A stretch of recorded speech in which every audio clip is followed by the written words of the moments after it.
Good afternoon. Can everybody hear me? Yeah. Got a bit of feedback, Olivia, then, but I think it's gone now, so all sorted. I can't say great to see everybody because I can't see everybody. I can only see Olivia, but it's great that there's so many of us that are able to catch up today and see where we are with furlough. So let's get through it. We've got some questions that have already been submitted, so I can deal with those at the end, and they may answer some of the questions that other people have got. But yeah, if we've got time at the end, we'll take some more questions and I'll do everything that I can to help. What I would say at the beginning of this is that we haven't got the full guidance from the government yet in terms of the revised part-time furlough scheme. Now that's due to come out next Friday, the 12th of June. So Olivia and I have already agreed that we'll try and schedule a webinar for the week after, because they like to send these out on a Friday, so possibly for the Tuesday after, just so that we can then go through and pick through the bones of actually what's been delivered from the government in terms of guidance. But let's do a recap with where we are. So 29th of May, we know the Chancellor announced that there were plans being introduced to wind down the furlough scheme. Lots of concerns around companies being dependent on the furlough scheme, but of course without it we wouldn't have been able to keep people employed. So we know that the scheme was originally due to finish on the 30th of June, but then it was extended to the 31st of July, and now it's been extended to the 31st of October. But really, sort of from July onwards, we've got some changes coming into the furlough scheme, which it's critical that we understand so that we can continue to operate and get the benefit of the scheme as best that we can. So one of the key areas where I think there's already some confusion is around this final date to furlough. So the final date that you can furlough an employee for the first time is the 10th of June. So the first question that's sort of posed for people is, does that mean then, as long as we've furloughed somebody before the 10th of June, then we'll be able to continue to do so? And the answer to that, of course, is yes. I think the other question that people are probably asking as a result of that is, well, what if I furloughed somebody and then brought them back, and then furloughed them and brought them back? Is it still the case that they'd be somebody that could be furloughed? And yes, my understanding is that that is the case.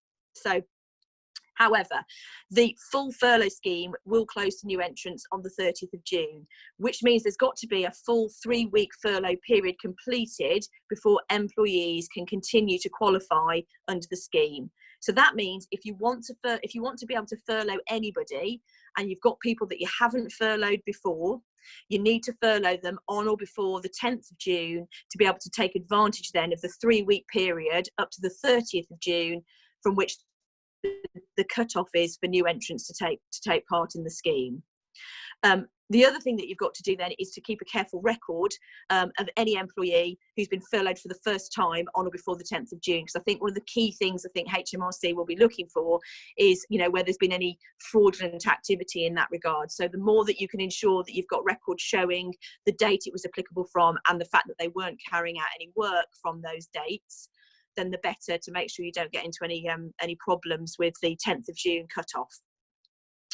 So from the 1st of July, claims are restricted to employers currently using the scheme for employees who were not furloughed before the 10th of June. That means only employees who can be furloughed are those that have completed the full 3-week period before the 30th of June. Another deadline for July is the 31st of July. So that's a deadline insofar as you must have made all of your claims for furlough monies relating to the period before the end of June by the 31st of July. So if I just repeat that, the 31st of July is the cut-off for you to make claims for furlough pay up to the 30th of June. So if you've been furloughing people but not regularly claiming, make sure that if there's anybody that's been furloughed before the 30th of June, you've made that claim before the 31st of July. So what happens from the 1st of July? And this is really where the start of the changes come in. From the 1st of July, the scheme becomes more flexible until it closes then on the 31st of October. You can continue to top up wages if you want to, and there's no change to that. But the big change from the 1st of July is that you can get employees back to work part-time and have a revised flexible scheme in that regard. So the guidance suggests that cap figures will apply in proportion to the hours not worked. And I'll run through that as an example, I think, because lots of people have asked questions about that. It suggests to me that if you've got a situation where you've got somebody who's come back to work and working part-time 3 days a week, they're paid whatever hours they work for those 3 days, it in full by the company, but you can then continue, let's say it's a 5-day per week person who's full-time, you can continue to claim through the scheme for the other 2 days up to the 80% cap for those 2 days for the hours worked. So we've gone through the June situation. I think we're all clear, but I mean, it's also important to reiterate that for June, you can continue to furlough people fully and use it and take advantage of the 80% up to the cap of 2,500. NICs and certain pension contributions can still be claimed through the scheme, so that's up until the end of June, and you're not required to contribute anything towards the employee's pay, which we know will change then in September and in October. So until the 31st of July, you can still claim 80% for furloughed employees' salaries again. So if you wanted to continue to entirely furlough people, you can still take advantage of that 80%. However, as we know then from the 1st of July, if you want to, you can bring people back part-time, but they'll need to be paid. You can only claim through the scheme for the normal hours worked. So if I gave you that example of somebody coming back 3 days a week and you being able to claim for the 2 days, you can't bump up the hours and say they would have worked, let's say, 10 hours a day for those days to claim more money. It's got to be based on their normal hours of work. And I'm pretty certain that when you're inputting this information, there'll need to be checks from HMRC in terms of what your obligations are to say these are the normal hours. So you're not claiming for hours that you shouldn't be claiming for. Then we move on to the 1st of August. And at that point, it's suggested that employers will have to pay employees' national insurance contributions and pension contributions, and you can no longer claim for these. So that's the first thing. Until the 31st of August, you can still claim 80% of furloughed employees' wages. So again, there's no contribution. You can still claim the full 80% if you wanted to continue to furlough people in full, but you've got to pay then the national insurance and the pension contributions for employees. If you have any employees that come back to work and do any part-time work, you must pay them full pay for the hours that they work, and you cannot claim for those hours.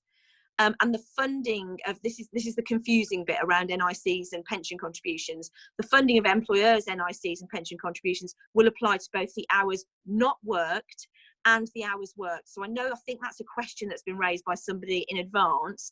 It looks to me as if you'll have to pick up the full contributions for whether it's under the scheme, you're claiming 80% under the scheme, and for the hours that have worked. But again, we'll need guidance on this. What then happens in September? From the 1st to the 30th of September, the government is going to reduce its compensation for any hours not worked to 70%. So the cap then will reduce down to £2,187.50 for hours not worked. You, as an employer, will need to pay 10% to make up to the 80% total, plus the NICs and the pension contributions. Then we moved on to October. And from the 1st of October until the 31st of October, the government will pay 60% of wages up to a cap of £1,875 for any employees' hours that are not worked. So again, you could furlough somebody in full and take advantage of the 60%, but you will need to top up the 20% then to make up the 80% plus the NICs and the pension contributions. And that is the guidance. That's what I've interpreted so far from the information that we've had from the government without having their more formal guidance. And as I said, we should get that guidance on the 12th of June, which means we'll be able to do a webinar shortly thereafter and pick through the bones and make sure that we're all understanding as to what's required of us and what we can do and what we can't do. It might be worthwhile now just running through some of the questions that we've had in. So let me just bring some of those up. The first question that I had was, if I have an employee who's been on furlough leave and they come back to work and then we would like them to go back onto furlough leave after the 10th of June, is this allowed? My understanding of that is yes. And the reason for that is because that employee has taken part in the furlough scheme before the 10th of June. So it doesn't matter that you've brought them back and then they've been furloughed again, because they've been part of the scheme before the 10th of June. I think that allows you. I don't think it has to be the case that they've been permanently furloughed through to the 10th of June for you to be able to continue to do so after that date. We've then got a longer question. The final date by which an employer can furlough an employee for the first time will be the 10th of June. In order for the current 3-week furlough period to be completed by the 30th of June. We have some staff temporarily taken off furlough to work on a specific short-term project. They're then due to be returned to the furlough scheme. Do these people have to be back on the scheme by the 10th of June, or does this date only apply to employees who are being furloughed for the first time, as the wording suggests? I think I agree with you. As the wording suggests, it's if you're furloughing people for the first time who've not been furloughed under the scheme previously. So unless we get any guidance that changes that, which slightly unhelpfully is on the 12th of June when we've got the cut-off of the 10th of June, it suggests to me that it's where you're furloughing somebody for the first time to take advantage of the scheme, and therefore it should apply to those that you've already furloughed previously. Of course, if you've got any concern about that and we haven't got confirmation, it's open to you to furlough them before the 10th of June to make sure that you've covered off that 3-week period if you need to do so. We've then got a question of, we are yet to understand whether someone working part-time counts towards the employer contribution, which we know is pay ERNICs and pension contribution in August, 10% plus those and in September, and 20% plus those in October. E.g., if someone was working 3 days per week, we're paying them for those days, equating to 60% of their salary. The clarification is needed around whether we would also have to contribute 5% of the government make-up payment, or whether the 3 days payment qualifies. My understanding on that is that you'd be paying all of it, as I said to you, as we went through the points that I've made. But again, that's clearly something that we need much further guidance on from the government. As I say, it's slightly disappointing we haven't got that now, because a lot of you will be doing the calculations to work out what the cost that is to the company, and whether you can substantiate that, and what other measures you might need to take if you can't afford it. We've then got, can any clarification be offered on actual payments from August to October? The government have confirmed they'll make up part-time wages to 80%. This could mean if someone was working part-time 3 days, we pay 100% for the 3 days and the government pay 80% for the other 2. Or we pay 100% for the 3 days and the government make up the whole payment to 80%. No, they won't make up the whole payment to 80%. You will pay full pay for the 3 days or whatever hours they work on those days. They will pick up the remaining 80% for any hours that are not worked. So it's all going to revolve around what the normal hours are, and whether the employee, you can claim for whatever hours from those normal hours have not been worked by the employee. Are the part-time hours variable, or do they need to be set? No, my understanding of that is they're very variable. They can be different each week, they could be different each day, and you can specify that, and then whatever hours are not worked can be then claimed through the furlough scheme. So it's very much in your hands to decide how you want to structure the employees coming back in and going back out when they're part-time. Can we ask some of the employees to work partially, for example, 1 day a week, and from what date? We've gone through that. We know that's from the 1st of July. And how much notice do we need to give? There's no specific guidance required in terms of the notice that needs to be given. If you issued something in writing to the employees at the beginning of furlough, or each time you furloughed them, that says what notice you will give to unfurlough them, so to speak, then you would use that notice. If not, as much reasonable notice as you can possibly give, I would suggest will be acceptable. I assume we'd still be able to use the furlough scheme for the remaining time, 4 days per week in that example. Yes, you would. With similar conditions, 80%, that's absolutely right. Could we still ask our employees to sacrifice half a day holiday per week? I'm not sure what that means by that question, but I think what it's suggesting is that you still want your employees to take half a day's holiday each week. Presumably, that's to bring the holiday count down so that when they do come back to work, they're not taking lots of chunks of holiday. Yes, if you've given enough notice, remember you've got to comply with the Working Time Directive to give double the amount of notice. So you need to give at least a day's notice for half a day's holiday to be taken. 2 days notice for half a day's, no, that's right, 1 day's notice for half a day's holiday to be taken. As long as you've done that, then you've notified the employees that they're still required to take that holiday each week, so it gets knocked off in terms of their overall holiday entitlement and what's been accrued and what's been taken. Of course, for any days for holiday, remember they have to be paid, or half days, they've got to be paid at full pay, so you have to top that up for any holiday that's taken. That's run through the questions, so I don't know if that's answered any of the questions that any of you had in terms of hopefully clarifying some of the issues. But having done that, have we got any more questions, or has anybody got any comments? Happy to take more questions if that would be of assistance. I'm sorry, this is perhaps a shorter sort of presentation, but without having that extra guidance, it makes it difficult to go into the ins and outs. But I think from what we're saying, I think we're pretty much there in terms of our understanding. It's going to be picking apart things like the NICs and the pension contributions and how that works. Thanks, Sally. We have already had a few questions. Do you want me to read them out? Yeah. Yeah, okay. A few have come to me privately, so I won't mention any names. I'll just read out the question.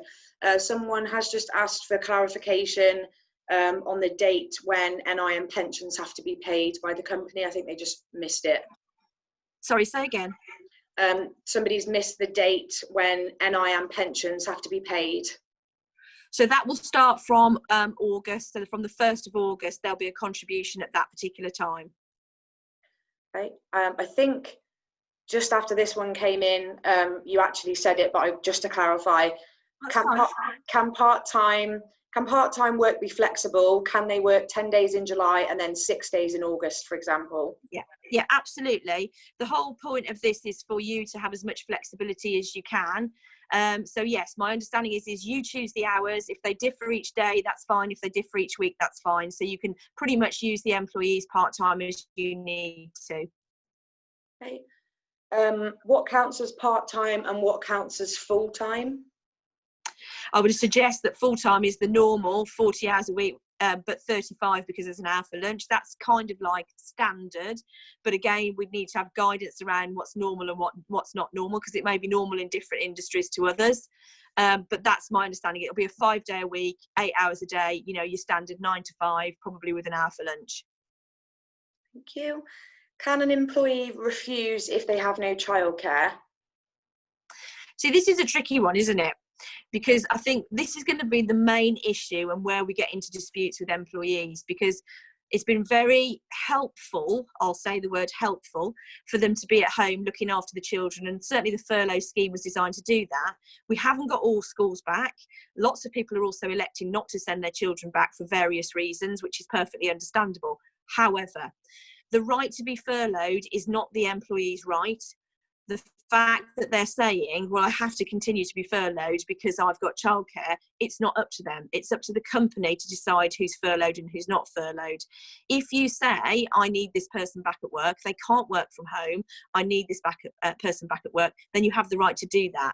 If they then subsequently say, I can't return because I'm going to be looking after my child, then you fall into the grounds of, okay, have we got someone then that needs emergency dependence leave to look after the child, or are they simply going to get unpaid leave, or are they going to be paid holiday and take it as holiday so they can stay at home? That doesn't, of course, get around the fact that you probably need them back at work, which you're perfectly entitled to do so. And it could well be that we end up looking at some situations where there may be disciplinary action, which would be difficult and harsh in the circumstances, but it might have to happen. Okay. Next one, just going down the list in order that they came in. So I know people are still submitting them. I will get to them. Would the part-time working scheme run in August too? Yes.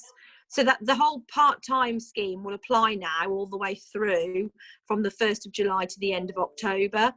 But it just depends how much more you're going to have to contribute towards the part of the hours that aren't met by the government. Does that make sense? So if you're paying 100% for 3 days, you would in July and in August you'll still be able to claim 80% for the other 2 days, but remember it'll go down to 70% in September and 60% in October. Okay, I'll read this one word for word. Sorry, Sally, this is a bit off topic, but do you have any information regarding who is expected to pay for the 14 days quarantine if employees go abroad? Now that's an interesting one, because I've had a few clients contact me about that, and what I've said so far is, firstly, they haven't really made their mind up yet, because they seem to be wavering. It's going to be in, it's not going to be in. My view is, and this is without guidance, I'm just giving you what my view is based on how this has all developed. And it might, obviously, if guidance is issued, then that will be it. So please don't take this as read. But how I've interpreted it is, quarantine effectively is a term that's been used, hasn't it, very much in the situation where people are self-isolating. So if you have a situation where you have symptoms, or you're in the household of somebody who's got symptoms, there's a 14-day period whereby people have to stay at home. Now, they've adjusted the legislation so that for that 14-day period, people will be entitled to statutory sick pay, even if they're not obviously got symptoms. So in my view, I've sort of translated that across to mean, well, if you're required to self-isolate, which is what the quarantine is, for 14 days when you come back into the country, then surely the same would apply, that it would have to be statutory sick pay that's payable. Unless, of course, people are saying, I can work from home for that 14 days, and you, because it's your decision, you're happy to allow them to work from home for 14 days and actually work, rather than actually being self-isolating and not doing any work and therefore getting SSP. So this is completely my view. It's not guaranteed, but I'm just interpreting how it's gone before, and I'm thinking, well, you know, they're not going to expect companies to pay people full pay to sit at home for 14 days because they've decided to travel. And, you know, you shouldn't have to pick up the tab for that. So I think it will probably be that it's statutory sick pay that's payable. What will be interesting to see is, if that is the case, whether or not you get to claim those 14 days back. Because remember, at the moment, you can claim those 14 days back under the current scheme. So it might be interesting to see whether the government say, well, if we're making people quarantine, like we have with self-isolation, again, if you're a certain size business, you can claim that statutory sick pay back. So we'll wait to see, but that's just my view. Okay, thank you. This is a lengthy one, so bear with me. The government allowed us to include historical additional overtime payments in the furlough payment. When the scheme changes and we need to pay 100% for working hours, do you think we will be okay just to pay normal base salary, or do we need to be making up the payment that the furlough payment is based on? Okay, let's just have that one more time. The government allowed us to include historical additional overtime payments, in the furlough payment. When the scheme changes and we need to pay 100% for working hours, do you think we will be okay to pay normal base salary, or do we need to be making it up to the payment that the furlough payment is based on? Okay, well, I think what you're going to have to do, I don't think it's necessarily about what the furlough payment's based on, but I would interpret it to be, it's based on the hours that they work. So if they would normally do guaranteed overtime and you're wanting them to do those overtime, they'll be paid for those hours. So that's how I see it. So I don't know if that answers the question, but hopefully it does. Do we know if that answers the question? Yeah, I can see Claudette at the bottom. Yeah, she put her thumbs up. Thank you. Right, brilliant. Next one, sorry if you've answered this already. If I am asked to go back part-time in July, am I still paid 80% wages from the government as normal, or does my employer have to pay for those hours and government make up the rest? So if you're going back part-time, the company has to pay for the hours that you work. Anything that's not work from your normal hours can then be claimed back through the CJRS scheme, up to the maximum of 80%. Next question. So if they come back for 3 days a week, but happen to work really long hours on those days, we need to look at hours not worked for furlough claim, not just the 2 days not worked. Yes, that's my understanding. It's based on the hours not worked, not necessarily the days not worked. So if you max somebody out and made them do 3 12-hour shifts or something, so they'd more or less done their 36 hours, the fact that they're not working on the other 2 days doesn't mean that you'd be able to claim then for pay for those 2 days. That's my understanding. It has to be based on the normal hours that they would work, which is why we talked about that 40 hours a week probably as being the benchmark, but we'll have to wait for the government to give guidance on that. Okay. When agreeing hours for part-time, do we need to get their agreement in writing? I think probably yes, but I mean, there's two things, isn't there? Because if you've got a contract that's got a short-time working clause in, you've got the right to reduce their hours anyway. So you've got a contractual right to do that. And implement that clause to say, well, actually, although you normally work 5 days a week, we want you to come back to work 2 days a week. And you can use that contractual clause to do so. So that, you know, to a certain extent, there's no need to get their consent or anything in writing. I think from a HR perspective, I'd probably say to you, it's worthwhile doing that, because you'll need to confirm in writing anyway that you're introducing the short-time working for that under that clause, but then any hours not worked will be continued to be claimed through the furlough scheme. If you haven't got a short-time and layoff working clause, then in my view, you'd need to write to the employees and make sure that we've got in writing that they're required to do it and that they've signed it to accept that they need to come back. And again, you know, that's going to be an area, isn't it, where people go, well, I don't want to come back to work part-time. I'm quite happy sitting at home getting 80%. Yeah. Okay, thank you. Any thoughts on how we prove what hours someone has worked for the audit requirements? I don't know what they're going to require for this. I mean, I guess they're going to want to know what's in contracts of employment. That's going to be something, because obviously that will specify the hours that are required. It could be that they're going to look back over pay slips to see, you know, regularity of hours. I don't know whether they're going to do it over a limited 12-week period as an assessment for what would be considered to be normal hours. Again, I think we're going to have to wait for further guidance on that. Okay, next question. This question is about maternity leave. We would require someone to be on furlough when they return. So our understanding is that we would need to furlough them from the 10th of June. However, do we pay them on the salary they were on before they left on maternity leave, or if they have put in a flexible working request on the new hours? Okay, gosh, there's a lot in that one, isn't there? So firstly, let's just run back to the position that we are now in terms of their maternity leave. Whoever that is, I need to ask you a question. So are they currently still on maternity leave, and when are they due to come back to work? So, one sec. Sophie, I'm just going to ask you to unmute just so that you can maybe explain it a little bit easier, if it'll let me.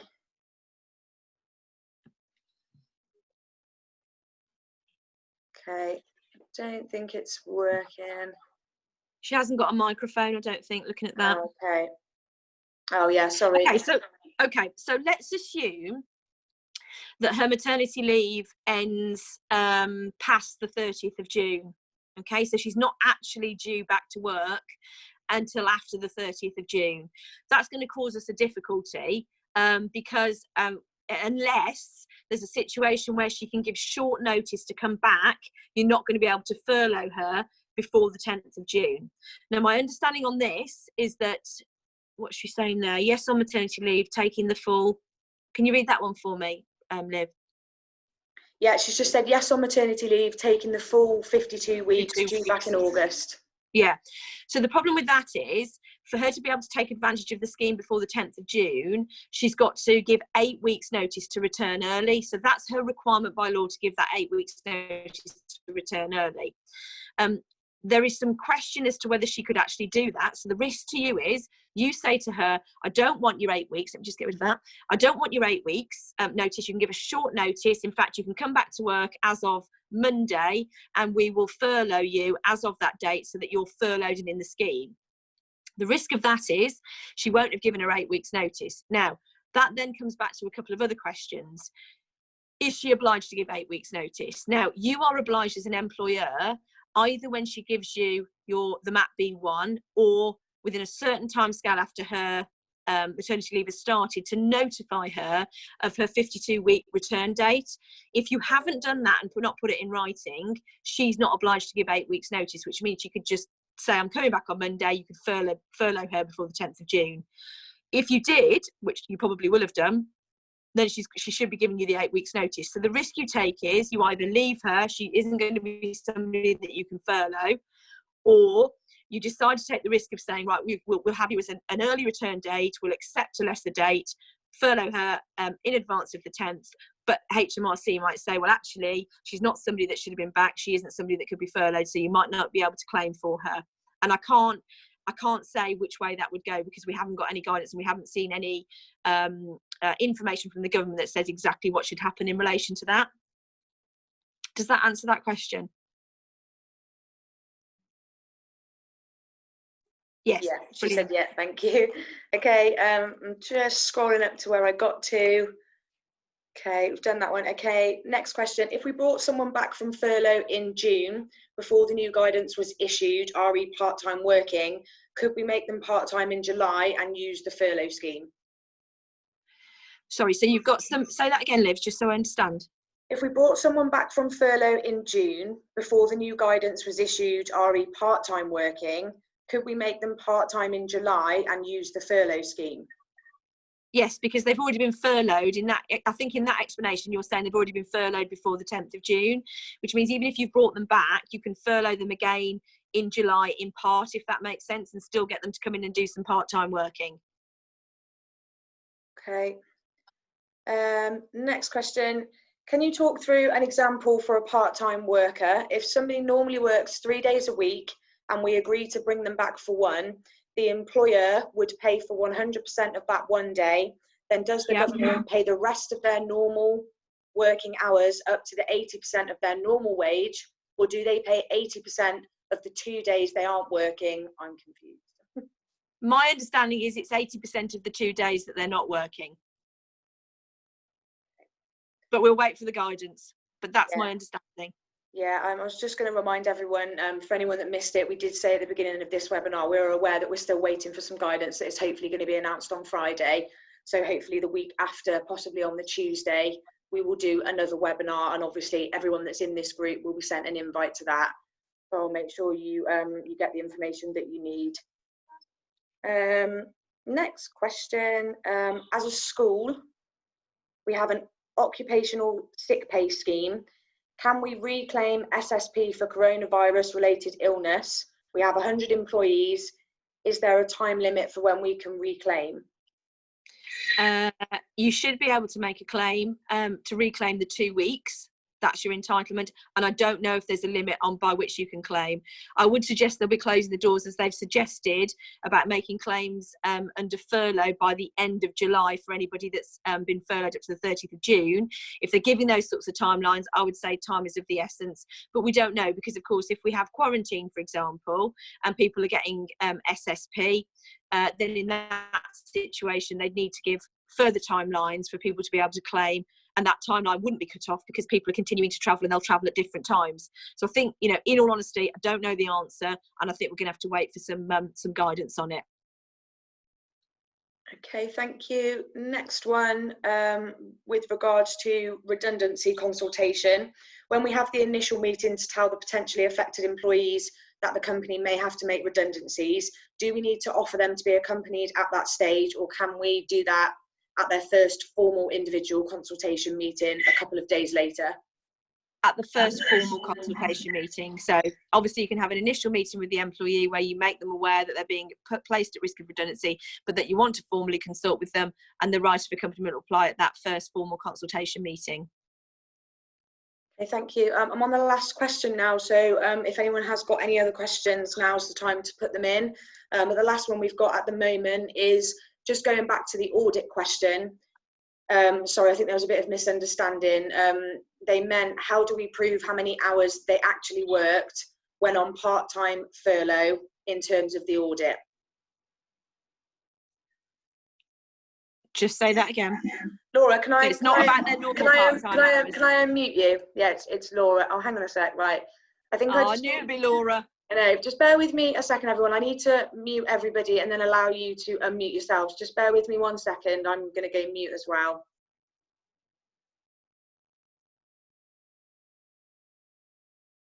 Okay, Sally, can you unmute yourself? And yeah. Laura, can you? Hello, can you hear me? Yeah. Hi, Laura. Hello. It was just, I guess, you know, I know HMRC can audit for like 6 years or something after all of this. So the way we've done it with furlough is we've locked everyone out of their Office 365 account. There's literally no way they can be doing any work. But yeah, with the part-time furlough, what I'm worried about is how you can prove how many hours they worked, because I guess it's less easy to kind of just lock someone out of the system. I don't know how they will audit that. I think, you know, they're gonna, you know, it might be that you want to actually, instead of you know, having your normal, well, it's assumed you do these hours, there's actually a system where they clock with you in and clock with you out, so you can actually evidence when they were working and when they weren't working, so that there doesn't become this grey area of, oh, they probably were working but we're claiming for them. So I think that's probably what I would suggest to do from a HR point of view. And if you if you can cut the systems every time they're not working, then it makes it easier. But I think if some sort of clocking in and clocking out might be a way of doing it, so that you can actually say, well, these were the times they were logged on for, this was what they were expected to do, and then they started work at this time, they notified us that they ended at that time, and then you can evidence to HMRC what they've done. Okay, thanks. Yeah. Okay, thanks guys. Will they accept timesheets as evidence? Yeah, we don't know that yet because we haven't got the guidance. But I think any formal record that you've got, and if timesheets is normally the way that you would do it, then I think, possibly yes. Any record that you've got of people actually, logging in and logging out, or, clocking into work and clocking out, if they're physically coming to work, I think, anything you've got like that, the better. Yeah, someone has just put a comment in there as well, saying that they think a company called Bright HR has got a software that allows you to clock in and out, if anyone's interested in that. Fabulous. There we go. Last chance for any questions then. And just while anyone wants to type those in, so I'll give you a minute to do that, because I know it can take a moment to type out your questions.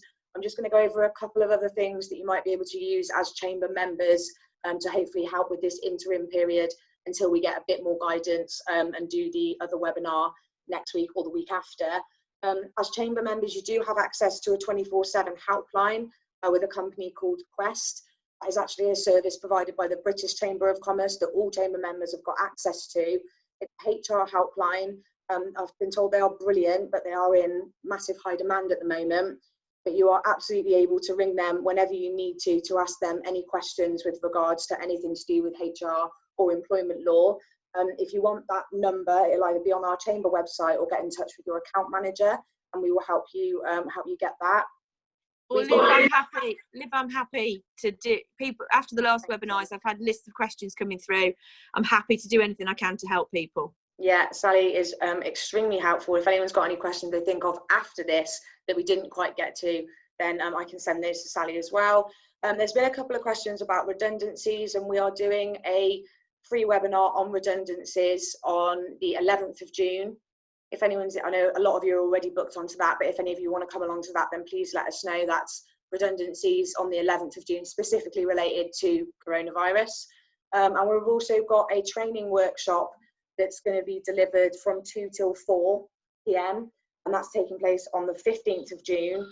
And that's to do with dealing with difficult conversations via video conferencing. So we're getting a lot of feedback at the moment that a lot of HR managers are having to deliver some news that isn't very pleasant to hear perhaps, and they're having to do it via Zoom or via Teams, and actually it's a completely different ballgame and something we're not used to. So we are going to deliver a training workshop from 2 till 4. If you are interested in that, let me know.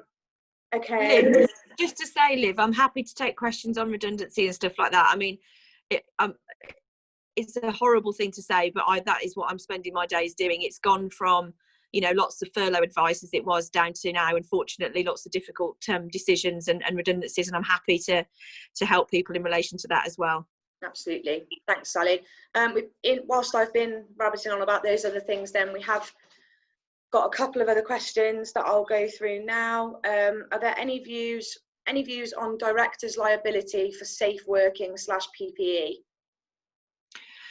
Well, I mean, just at the end of the day, a director's liability is to provide, or an employer's liability is to provide a safe working environment. At the end of the day, if HSE are going to prosecute, then the directors are obviously in the firing line in terms of any potential claims. And but the whole point of having a limited company and being a director is because of the veil of corporation, which should protect you. But ultimately, yeah, I mean, if somebody wants to pursue you, they will look at angles of how they pursue the company. You should have protection as the director, but if you've not done things as you should have done, then it can expose you, obviously, as a director to potential claims to you personally. Okay, thanks, Sally. Another question. We furloughed someone who we classed as vulnerable based on age and illness. If we brought them back part-time, what are your recommendations on how many days to bring him back? he works 40 hours a week. I think that's going to be very much as if it's like a welfare discussion that you need to have with them, really. I don't think there's any set days or times or hours. I mean, if they've been shielding and they're in the vulnerable category, and they've got good health at the moment, then it might be that, you know, they do some reduced hours each day. But I think it's got to be about you agreeing with the employee how you're going to make it work. Okay. Any other questions? Oh, thanks, Fiona. Any other questions? If anyone, I mean, we have sort of got 5 minutes left. If anyone wants to unmute themselves, let me know and we can unmute you if you need to have a bit more of an in-depth. Any thoughts? No, just lots of lovely comments, as usual. That's nice.